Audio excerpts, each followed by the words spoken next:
Imagine if your digital saturated mind can even grasp it. The year 1898. We are at the peak of the British Empire, a colossal coal machine built on the pillars of steam, coal, and ironclad societal etiquette that functioned more like a cage than a culture. This was the era of mean world in its most refined aristocratic form.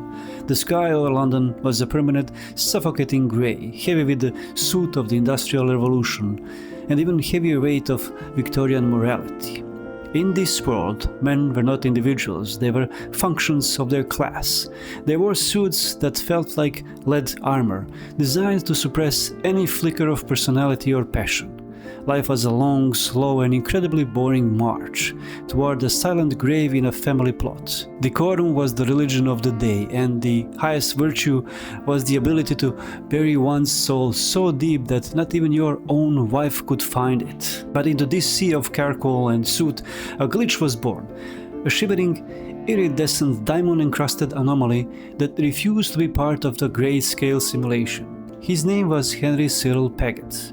He was the 5th Marquess of Anglesey, and he was about to prove that if you have enough money, more money than some small nations, you can temporarily uninstall the laws of reality. Henry didn't just inherit the title, he inherited a mountain of gold, roughly around 110 million in today's currency. Most men in his position would have followed the pre-approved script: buy horses, invest in steel, marry a boring cousin, and disappear into the footnotes of history. But Henry looked at the script and saw a void. He chose to become a living work of art instead. He didn't want to rule the empire, he wanted to perform for it. To be a blinding light that forced everyone to look away from the fact that Victorian era was rotting from the inside out. He turned his existence into a high-budget music video, nearly a century before the technology was even a dream. As we open this dossier, we have to ask, was he a madman, or was he the only one who realized that life is just a rehearsal for a play that never actually opens?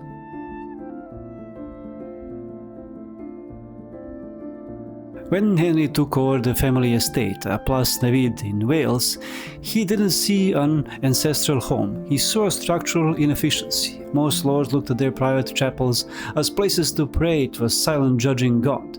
Henry looked at his chapel and saw a 150-seat theatre waiting to happen. He called it the Gaiety Theatre. This was his laboratory, his sanctuary, the place where he would spend millions to build a universe that actually made sense to him. He didn't just put on plays, he staged spectacles. He hired professional acting troupes from London, paying them salaries that made them weep with joy, just so they could stand on this stage and provide the background noise for his own vanity. Henry didn't care about plot or the dialogue, he cared about the lightning. He cared about the texture of the silk, he cared about the way the light hit his sequins. His most famous performance was the butterfly dance, inspired by the avant-garde movements of Louis Foulier. Henry would take to the stage in a massive translucent silk wings, illuminated by hidden multicolored electric lights. When he danced, he didn't look like a marquess, he looked like a prehistoric insect caught in a supernova. It was beautiful, it was terrifyingly expensive, and it was a direct assault on the mean world that demanded he be a serious grey man. But the theatre was just the beginning. Henry's obsession with the aesthetic was total. His wardrobe was not a collection of clothes, it was an archive of psychological warfare against the mundane. He owned costumes encrusted with real diamonds, rubies and emeralds. He bought 30 velvet dressing gowns in a single afternoon because the thought of choosing just one was too pedestrian. He had hundreds of pairs of shoes made from the most delicate silks, shoes he never intended to walk in because Henry Cyril Paget didn't walk. He floated through the cloud on his own creation, and that cloud was literal. Henry modified his fleet of early automobiles to spray patchouli perfume from the exhaust pipes instead of smoke. Think about that for a second. While the rest of the world was choking on coal dust and horse manure, Henry was driving through the Welsh countryside, leaving a trail of expensive fragrance in his wake. He was literally filtering the atmosphere to suit his own narrative. He was a man who refused to breathe the same air as the common reality.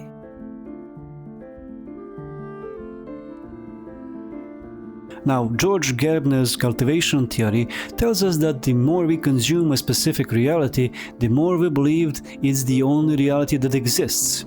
Henry was the ultimate consumer. He didn't just buy things, he cultivated the world through sheer unadulterated spending. In this reality, Henry was a glitch in the economy of the empire. His shopping sprees were legendary and frankly psychotic. He would walk into a jeweler's shop and buy the entire display, not because he needed 50 necklaces, but because he didn't want anyone else to have them. He was deleting the possibility of anyone else shining as bright as him.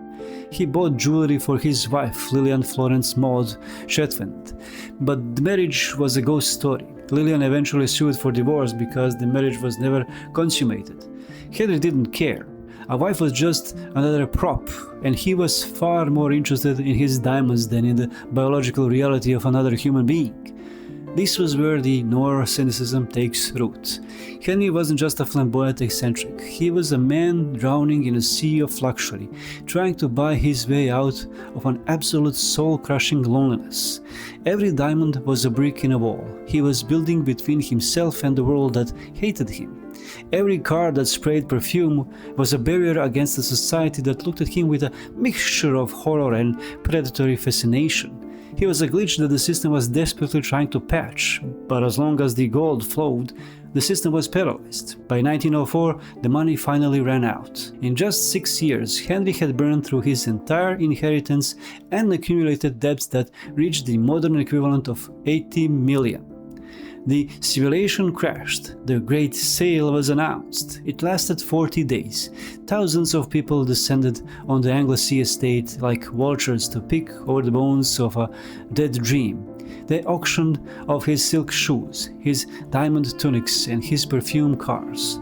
The grey men in suits had finally won. They were taking the light back.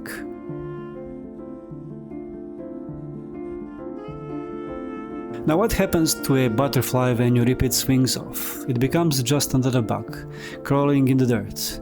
After the bankruptcy, Henry fled to Monte Carlo. He lived in a modest hotel, a shadow of a man who once performed the Air of Wales. Imagine that silence, no more applause, no more silk, just the sound of Mediterranean waves and the realization that the show was over. He died in 1905 at the age of 29. The official cause was a long illness, but in the void we know what really killed him. He ran out of spectacles. He ran out of the electricity required to keep the glitch running. His family was so mortified by his existence that they did something truly mean-world. They burned all of his private papers. They tried to erase him from the lineage.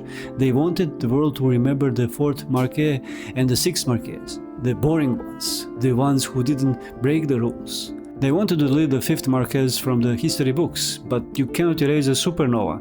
Henry Cyril Paget remains a symbol of absolute rebellion against the mean world.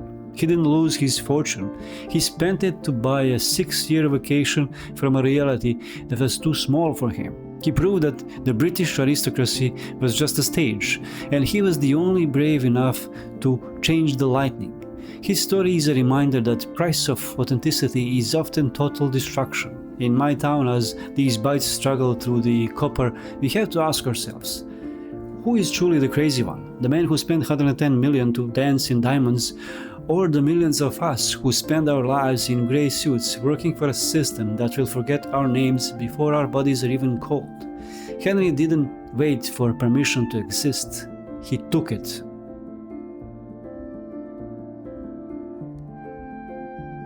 Now let's go back to the Gerbner for a moment. His theory suggests that media cultivates our perception of reality. In Henry's time, he was his own media mogul. He controlled the broadcast of his life through the theater and his public appearances. He was trying to cultivate a beautiful world in the middle of mean one. But the problem with cultivating a private reality is that eventually the physical world, the one with bills, debt and that, comes knocking. Henry was a victim of his own justice fantasy. He thought that being a Marquess and having millions made him immune to the consequences of the simulation. He thought that good guy, himself in his own mind, would always have another bag of gold to throw at the problem. But the mean world doesn't work that way. The system doesn't want heroes or artists. It wants gears. And when a gear starts to shimmer and dance, the machine grinds it down. The social contract of the Victorian era was simple. Play your part, maintain the status quo, and we will let you keep your wealth. Henry broke that contract. He spent the wealth on the part and ignored the status quo. He was the investor in the void, and the void eventually collected its debt.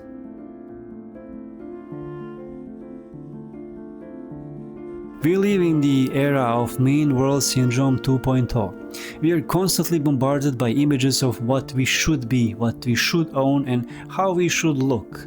We are trying to be the dancing Marquess of Instagram and TikTok, but without the 110 million. We are all glitches in a digital simulation that values engagement over existence. Henry was the first influencer. He understood that attention is the only real currency in a world made of shadows. He didn't want respect, he wanted to be seen. He wanted to be a vibrating anomaly in a world of static. And in 2026, his story feels more relevant than ever. We are all spending our social capital to buy a temporary escape from the boredom of our own lives. We're all dancing in our own vanity theaters, hoping anyone will notice before the lights go out. But Henry's story also offers a surgical remedy. It teaches us about the cost of spectacle. When you focus entirely on the image, the substance rots. When you prioritize the frequency of our appearance over the incidence of your reality, you become a ghost long before you die.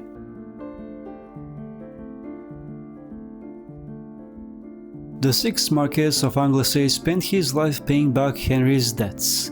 It's a noir irony that would make a poet scream. One man dances in diamonds, and the generations that follow have to pay the bill for the music. This is the ultimate double cross of the elite. The wealth that was supposed to sustain a family was sacrificed on the altar of a 6-year performance.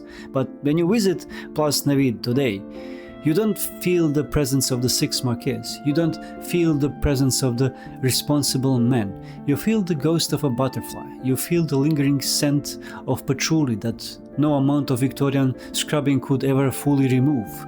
You feel the glitch. Henry proved that the system is fragile. It can be broken by a man with a wooden mallet or a man with a silk wing. He exposed the moral void at the heart of the British Empire. A void that could be filled with nothing but shiny things and empty applause. The world is a messy, jagged, and often cruel place. Gerber was right. The box wants us to be scared, passive, and predictable. Henry Cyril Paget was none of those things. He was terrifyingly unpredictable. He was a cosmic cartographer who drew a map that led directly into the theater and then jumped off the edge. Don't let the algorithm or the system dictate the architecture of your soul. Be careful out there. The mean world is always looking for a reason to extinguish your light. It wants you to be grey. It wants you to be a person of interest instead of a person of passion. Henry Cyril Paget died with nothing, but he lived with everything. He was the only man in England who knew exactly who he was, even if who he was didn't make serious sense to anyone. In a world of shadows, he chose to burn. He was the supernova that the Victorian era couldn't explain and the family couldn't hide. So as you sit in the dark watching this video, remember the dancing Marquess. Remember that your life isn't a series of bills and chores. It's a performance. And if you're going to be a glitch, you might as well be the brightest one in the room. See you closed.